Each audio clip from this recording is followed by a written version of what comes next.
and I've had a disastrous thing. I've missed the start, I've missed the finish. Hi everybody, hope you're doing okay and welcome to a very cold Farnborough for the Farnborough Half Marathon. Sue's here, wishing she should be in Portugal. I can think of anywhere that would be preferable to a very, very cold Farnborough, which I have to say is miserable at the best of times. Yeah, well anyway, see how we can go. Just make the best of it today.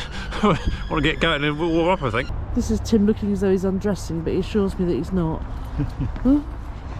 Minus 3.5 it was when we set off this morning. Unbelievable. Huh? Just did a little walk around the car park. Gosh. It is just... It is just fierce this morning. It really, really is unbelievably horrible. But bless him, if you... I don't know. Honestly, I don't know what it is that's in you guys that makes you be able to do this. I just take my hats off to you, truly. And do not ask me how, but somehow I missed Tim Gross coming through. Oh my God, darling, what time did you come through in? 1:28. Sorry. 1:28. Oh, thanks be to God for that. I looked at the clock and it said 1:30 and I thought, oh, that's not going to have gone well. He's not going to be happy. And I was getting more and more anxious. I think you need that for your nose. Anyway, Tim is here. My enormous apologies, but somehow I've missed him coming in. In fact, I've missed him going out and I've missed him coming in. Not the best bit of filming from Mrs. Gross today. So we're just here with Sue back in the car. She's just about thawing out. Very cold day. -5 it said on Strava. So I did 1:28.30, which I'm kind of slightly disappointed with, but on the other hand, that is a sub-3 at least performance. My splits were quite good in terms of being fairly even, though I did sort of feel like throughout the race more people were overtaking me than I was overtaking them. But I had quite a strong finish and I got past a few people, including the guy from 26.2, which was reassuring. You don't want to beat the local guys, don't you? So yeah, looking at my splits, it was fairly even. So I'm going to go off to Stockbridge now for lunch and yeah, try and thaw out a bit. Anyway, onwards and upwards. Yeah, and also I've just realised that this probably sounds like one of those episodes of Car Share with Peter Kay. I do feel that I've probably now thawed out. So and I've got another cup, and I've got a cup of coffee now that's actually got coffee in it, actually got caffeine in it. So Mrs. Grace is going to stop being cranky, even though I obviously failed spectacularly. Failed to capture the start, because as you know, I followed a chap who had a number on him. Now whether he actually hit the race, I don't know, but I ended up in someone's back garden, which is why you've got all that interesting footage of things that I found on my way. And then when I found the race, I did very well to be there for the start of the children's race, not that we've got any children, the finish of the children's race, the start of the 800 and the finish of the 800, and then somehow I managed to miss him at the finish of the half, coming in at 1:28. And then I got a bit anxious by the time I got to 1:37. And I thought, no, I don't think so. Something's gone a little bit straight. And then Dr. Grace suddenly appears like a mirage in front of me, like with you know, all bedecked and whatever. Well, one thing's for sure, it's going to be a bit warmer in Seville in the marathon, wasn't it? So absolutely, yeah. And it was decidedly warmer, I have to say, last week in Portugal. Not that I'm moaning or anything, you understand. I'm here because of my my marital commitment and conviction. But it's cruel. It's cruelty to drive away from a perfectly good car park with a Starbucks and perch your wife in a random council car park where there are no clear instructions on how to get to the start. And nobody obvious to follow. That's all I'm saying. All right. So I hope you found this interesting. Like and subscribe on that, and see you next one then. Bye. Just to say, I'm warming up now. Also, just if you look behind you, do you want to just take a picture of that plug? Actually, this is our favourite plug, and this is our favourite table. But that plug normally supports that lamp. But Tim has decided that really it's perfect. It's daylight. There's no need for them to have the lamp plugged in. So he's temporarily disconnected it so that he can use it for his laptop. Obviously, Just checking out my Strava. I'm just warming up. Honestly, my feet feel like 2 lumps of ice. I've absolutely earned this one, Dr. Grace. Hello everybody, apologies for the lack of footage today, but blame the cold weather, not rather than Sue, who's did a sterling job supporting me today in absolutely freezing weather. You can see here on Strava, we actually got -5 at the start, so it was even colder in Farnborough than it was when we left home in Claygate. So this is my race. 1:28.21 was the chip time, 1:28.28 gun. So I started fairly near the actual race start, to be honest, and it was 232nd overall. It was actually the English Masters selection race today, so a very strong field of vets. And obviously had no chance of making the team today. So for this race I actually cranked out a new pair of Next Percents, the mango colour. So I've now done 15 miles in them. Literally that warm-up you saw earlier on was the first time I'd run in them, but I've had so many pairs of Next Percent now. That's my 7th pair that it feels quite natural to run in them and just tighten them up. It feels really nice. They're about 250 grams in my size, UK 13, which is significantly less than the Next Percent 2, which are about 270, 275. So it does make a bit of a difference. So let's have a quick look at the mile splits. It kind of felt like I was sort of struggling a bit today. I think just because I'm doing a lot of mileage at the moment, and I was sort of hoping to think that I could run about 1:26. I wasn't far off, but when I ran the first mile in 6:40, it wasn't really a struggle, but it just felt like it wasn't really much happening. I think it was just so cold that I had quite a lot of negativity coming into the race, because when you're waking up on a Sunday morning very early, when you look outside and it's like minus whatever, and then you've got to go outside and run in it. I think Sue was even less keen, but at least I was running. I'm not much of a morning person really. The only time I ever run in the morning is when it's a race. But yeah, I thought I rested up reasonably well on the Saturday, although I did do an hour yesterday. So my splits here actually weren't too bad. It was a fairly flat course, but there's a few ups and downs and little drags. So the slowest mile there is the 5th mile. But as you can see, my mile splits are pretty even, and even the gap pace there just slightly drifting out a bit towards the end, but also had a very, very low heart rate, and that reflects on the fact that it was just so cold. I was wearing a strap attached to one of my Garmin's, but it sort of failed because I don't think there was enough connectivity. So I had another watch that was just coming optical heart rate, so it was quite a good backup in the end. I think what's interesting here that all my splits actually back-ended to the end. So say my fastest 5k here actually comes up towards the end of the run, and the same with my fastest 10k. Sort of to the back end of the run. It was a slightly downhill finish, to be fair, but you can see it's a fairly flat course from there. Maybe very marginally net downhill for the end of it. So yeah, I was pleased with the way I was able to keep going, as it were. Because you can see there, all my splits were 6 something, and it felt like it was, it was similar pace to when I did the 2:56 in Seville. So something to build on, and I think obviously going to have the taper, a few more weeks of good training. So I think it's probably close enough to a sub 3 that I will actually give it a go. But I think it's going to be far more difficult than it was 3 years ago. I think now 56, things are just moving just a little bit slower, which is rather depressing. But I had a good finish, and 6:17 mile. And actually, the gap pace was actually even slower, wasn't it? So yeah, just think, I could have actually run 6:17 the whole way, but it felt like I was really, really trying there for that last bit. And you can see that the heart rate went up from about 130 average to 144. But yeah, just goes to show, I suppose. So for the Stryd fans, this is my Stryd graph. I averaged 315 watts. Now it's interesting actually, got 5% hour power. Considering there was actually next to no wind today, that was kind of interesting. I don't know whether that's something to do with the fact I had it on with the Vaporflies at a sort of funny angle. But see, I got a 7% air power in that one, which seems almost a bit bizarre because I'm not quite sure if that's really correct or not. Ignore the heart rates because went mad when that's from a strap. But yeah, it's kind of interesting because the last few runs I've hardly got any air power at all, in perhaps a bit of wind, and now I've actually got a load of air power. So it's really hard to make too much of the Stryd at the moment. I think it's just using it more for data interest, to be honest, which is a bit annoying considering you spend £200 for it. So it'd be interesting to know if anyone's having better success with this next gen one. At the moment, I just kind of think this is a bit of a waste of time. I've touched in my foot. I might even just bother not wearing it anymore. Form power there very even throughout. My cadence today we're at 183, so that's about right for that sort of half marathon effort, I suppose.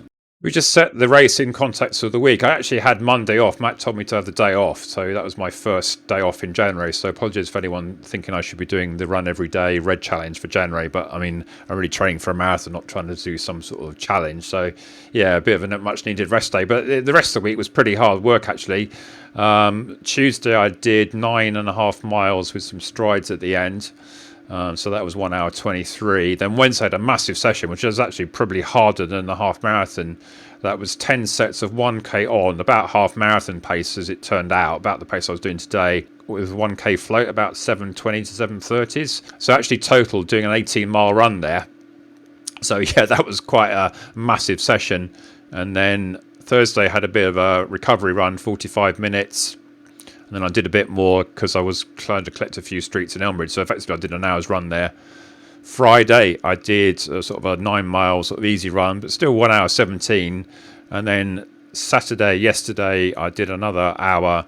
So no really letting up really, 8 miles with a few strides. So I did sort of feel like I was coming into this race pretty tired. So I think to a certain extent it was just a case of the aim is Seville and this is just a race along the way. I mean, I don't really agree with racing half marathons when you're not actually racing it. I mean, I was trying as best as I could today, and you might argue that, well, that's more like my marathon sort of pace, but I think realistically I'm probably, my Garmin says I'm in 3:7 shape and hasn't really moved. That's probably correct actually based on today. If you do a 1:28, then trying to do a 3:07 with hopefully my experience of keeping up an even pace, so it just does suggest that the sub 3 will be really, really difficult. But let's see if I can get a few more good sessions in and freshen up. I mean, Matt was deliberately saying when we chatted after the race that, yeah, I was really expecting you to say that was going to be, you know, hard work on tired legs. But don't forget that we aren't targeting this half marathon, we're targeting the Seville in a month's time. I'm just checking to see what Matt has got me installed for the rest of the week. So he's suggesting an easier recovery run tomorrow, really slow and relax this. So I want to get out and stretch the legs a bit, but obviously not to push that too hard. So yeah, no rest day, but just sort of ticking the legs over, and then we'll see how we go for the rest of the week. Okay, so I think to finish off, we'll go back to Sue, because she filmed a rather amusing behind-the-scenes observations on the race and her sort of encounters along the way. As you know, I often like to comment on the ubiquitous dodgy coffee vans. That has to be the epitome of a dodgy coffee van at a race. Even I can't risk that coffee. This has got to be a bit of a first. What looks remarkably like a Portuguese flea market. I don't quite know what it is. It's like half of a car boot sale in the car park on the way to the race. Anyway, that truly is. That truly is a load of old rubbish. Honestly, it's minus 3.5. I thought I'd pick up all the scenic attractions of this route. There's another one. That's a bit more. Hello everyone. I've now walked and I've now found the start sometime after they've all left. So for those of you who know my geographical dyslexia, this is quite classic. But there's a very sensible sign to the start. I missed it. I was following a man who definitely had a number on him. But what I also don't understand is there's also a nice little car park where you can pay at machine by app, which would have been very useful for Tim and I. And there, Badubri, is a Starbucks. Why would Dr. Gross not choose this car park? Why? That feels like just madness. Why do you need to park next to the, I don't know, the Portuguese flea market? Hi guys, this is not the start of the Farnborough half, this is the start of the 5k, because I did eventually find the start point, obviously long after everyone had left. So my apologies, bit of a failure there on the part of Mrs G, but apparently the end point is here, so at least I'm nice and early for the finish. And here we are, here as ever is the long queue of people doing their bit, holding up the end for those that are out running. And in fairness, this little coffee shack doing very, very well with quite a challenging queue.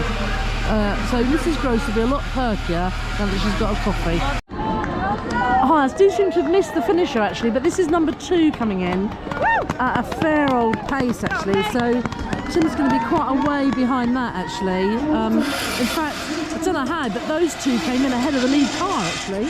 Oh no, there's the lead car there doing something. Don't know what that's doing. But anyway, there we go. Okay, those two had a really good look. There's the chap here now coming up third. So those two had a really, really strong lead on on this guy, the third, whoever's coming in third. I'll capture him and then I'll sign off and I'll come again when Tim joins me. Tim joins me. When Tim comes in. Yeah. And I've met some nice little people. I've met some nice little people on the start line, because that's what you do, you see? Yeah, you've got me done. You've got me done, absolutely. We're just sharing coffee and a bit of jibber jabber. There's the most fabulous woman, I missed her. There was the most fabulous woman that came past running in a fur coat. Yes. We liked her. She was our new favourite favourite. until Dave came in. And Yeah. Dave had like really big leggings on with like really big smiley faces. And he was moving ever so slightly faster than us. But we liked him. He was our new I liked favourite. Dave. I We liked Dave. Anyway. Dave's my current favourite. Anyway, this is it. This lovely chap here now is zipping in, but he's going a good bit slower than those first two, wasn't Yeah. he? Those first two were flying. Says They us. were We all knew that. We all knew they were doing. No, he's Oh, not. actually I think not. he's going faster than I've probably ever moved in my life. In fairness, actually, now that he's coming into pace, he's going at a fairer pace. Go on, mate! You've got a video, the first woman coming. Hello, darling. This is me doing my usual bit about talking to lovely people. So this is what happens. This is a very lovely girl called Charlie. She's called Charlie, who is supporting your partner Luke, who is expected in about 1:40, which is a feral pace. And this is a very lovely mother of Hannah, and Hannah's expected in about 2 hours. But that's very impressive because she didn't start running till September. So I'm just saying how these people are following. Now they will now start following Tim at Tim Gross. Whatever, the YouTubey bit, so we'll do that a bit. And actually, they were both a bit more organised than me. They made it to the start. Yeah, well, we couldn't. They followed. Oh no, they we were followed the other side of the fence for a really long period. Exactly. And apparently, Luke's very interested in shoes, running shoes. I know the whole process of breaking in a new pair of shoes. Yeah. More than I wish to know. Exactly. I might have to send you a little picture of Tim's cabin. Okay, over and out. Bye. Bye. Hello. There's also this absolutely gorgeous, divine little one who every time somebody runs past with daddy shoes on, he goes, "Daddy shoes! Daddy shoes!" It's a bit unfortunate. All those people are running a little bit faster than daddy. But daddy's on his way, my darling. Oh, bless him. Look at that little face. Oh, there's the first woman in, actually. No, there's been loads of women. There's been loads of women. Loads of women. That's what I said. I think I missed the first woman. I didn't I'm really sorry, guys. I missed the first woman. Ooh. I think I've seen three. I'll have to let Tim comment and make good my gap. Just as an aside, this is what happens when something gets badly marshalled. Look, we've got Flossy Tops here doing a little wander with her handbag, and we've got a marshal over there, not quite clocking what the primary remit of her role is. Personally, I would think stopping all those people going to and fro would be a starting point. So, just to say, this is now 1:29:40 on the clock. No sign of Tim Grosh yet. That's not encouraging, is it? Let's hope he's got a last spurt in him, because he won't be happy. I don't think he's going to be happy if he comes in at over 1:30, but let's wait and see. A little burst of helpful marshalling. In fairness, my lady's accidentally got a high vis jacket on, apparently. She wasn't actually the marshal. She's actually done better than the McGoy guys. Tim, darling, you see that big thing there? Yeah. That's called a car park. You're at Lads Park, yeah? Sorry? You're at Lads Park, yeah? What do you mean you weren't lads parking? What have these people been doing if they've not been parking here? They're going to the leisure centre. You can have that as well. I'm telling you now, I can write to the Pope. There are crimes against this sort of thing. Look, and I'm allowed to go to Starbucks when the whole Billy Do thing's over, and I've had a disastrous thing. I've missed the start, I've missed the finish, and I've had a cup of dodgy coffee out of the dodgy You weren't talking coffee. to St John's Ambulance. That's why I wanted duathlon, and you were talking to St John's Ambulance at the moment. I know, but that's because somebody was injured and I had sleep interactions. So in the meantime, I'm going to go in now and get us a couple of cups of coffee. But for future reference, if anyone else comes to do the Farnborough half, that's a very nice car park. And we passed another car park on our way. And if it makes the things like Tim's being very loving, let me off into Starbucks, it's not. It's just because he wants to run back. You don't want medal as And he well? doesn't want to wait for me. And obviously, I'll take that medal and put it in my pocket. It's going to cause great confusion if they see me walking around in a big fur coat and a medal on. Right, see you later. All right then, my darling. Right. Thank you.